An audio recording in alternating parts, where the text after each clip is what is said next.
is that that policy direction has not worked. It has not made us safer. It has got us to the point where we are today. And if we can learn anything from that history, it's that we need a drastic change of course, and that requires a drastic change in perspective.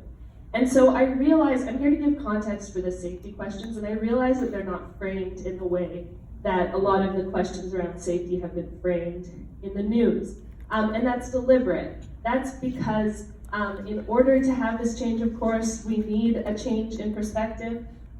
So these questions have been designed with an eye toward furnishing a different way of looking at safety and security that's actually rooted in the evidence that suggests that the way that we make all of us safer collectively is by caring for each other, which sounds trite, but that's where the evidence is at. So just briefly, to explain these questions. The percentage of Winnipeg's operating budget that goes to the police has increased from 16% in 2000 to almost 30% in 2019. This investment hasn't prevented many of the safety issues Winnipeggers are concerned with today. So what else do we need to invest public money in order to ensure safety for all? This question comes from the reality that police respond after violence has happened. What investments can we make to prevent violence? That's what this question is about. So it's a positive question. It's a world-building question. What world do we need to create in order to prevent violence? People who are homeless, using drugs, engaging in criminalized activities like sex work, who are often framed as threats, are actually our community members who are most vulnerable to violence and crime. So the next question is, what would our safety plan look like if we put the needs of people who are most vulnerable at the center of it? And here there's a huge link between housing and safety. If people who are using meth, for example, to stay awake because they have to sleep outside, had access to secure, affordable housing, they would be safer, we would all benefit. Policing increases paranoia and hostility, it escalates crisis situations. Housing is a de-escalation strategy. The next question, what basic needs are required for someone to keep themselves safe from harm?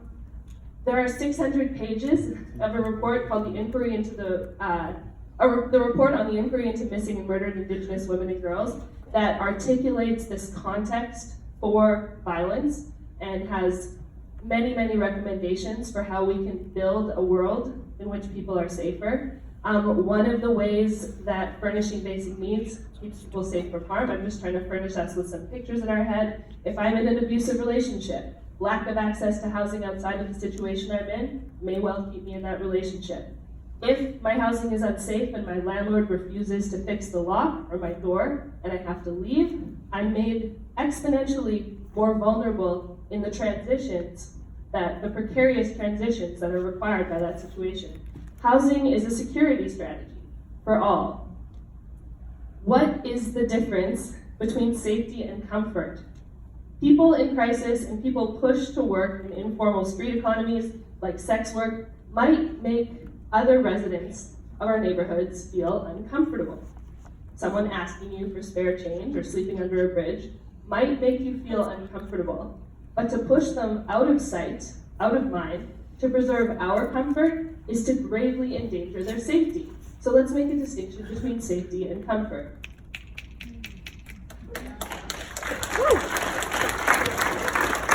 How do we address safety in ways that don't make other people less safe? So a lot of these questions are connected. I appreciate that the safety questions today are framed in a way that can help reorient us away from calls to more policing toward positive ideas about how we can build community. To take safety seriously is to care for each other. I'll say that one again.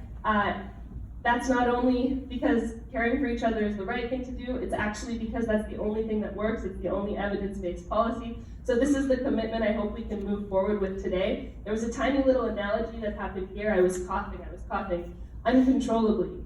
You could have kicked me out of the room and said, you're being disruptive, but instead my fellow panelists offered me a glass of water and a nice candy that helped soothe my throat. And those were the things I needed, and then I could participate again.